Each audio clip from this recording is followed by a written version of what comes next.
This is where John Bender died, January 8, 2010, in the home he shared with his wife Ann Patton Bender, deep in the mountains of Costa Rica.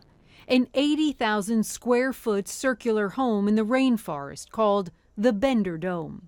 I don't know exactly what happened, but what I do know is I did not shoot my husband. Whether she did or she didn't is still up for debate. Was it murder or suicide? We visited their home in Costa Rica in 2013, while Ann was awaiting her second murder trial. She had already been acquitted once, but in Costa Rica, Ann can be tried over and over for the same crime. Ann insists John killed himself, telling me she woke in the dark to find her husband pointing a gun at his head. In the process of putting my hands around his, we fell towards each other. And he had the gun loaded and cocked. I lunged, we fell towards each other, and the gun went off. A single gunshot to the back of John's head. Prosecutors don't buy her story. They say Ann killed John during some sort of psychotic break.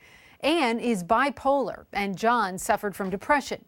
Ann told us when her husband was feeling suicidal, they'd take part in what she called dress rehearsals. We would gather all the pills that were in the house and put them on the table.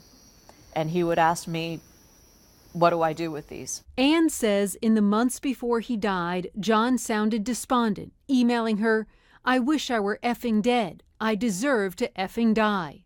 But before the second trial, the prosecutor told us he thought Ann's tale of suicide was impossible. The only wound Mr. Bender had is located in the right occipital region, shot like this. Experience tells us that when a person is going to commit suicide, they will shoot themselves in a central location, specifically here, here, and here. Also, investigators never found any gunpowder residue on John's hands, only on Ann's hands, though her lawyer says it wasn't a significant amount. What did you tell police that night? What I remembered. Did you ever tell them, I didn't shoot him, I didn't kill him?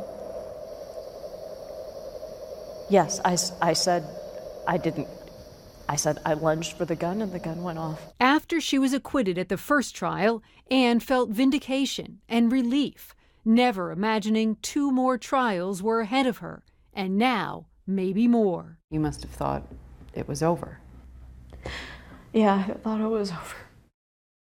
Apparently, the judges deciding Ann's fate didn't think prosecutors proved their case and thought there was too much circumstantial evidence. So now she's waiting on official word on whether or not she will be tried a 4th time for murder.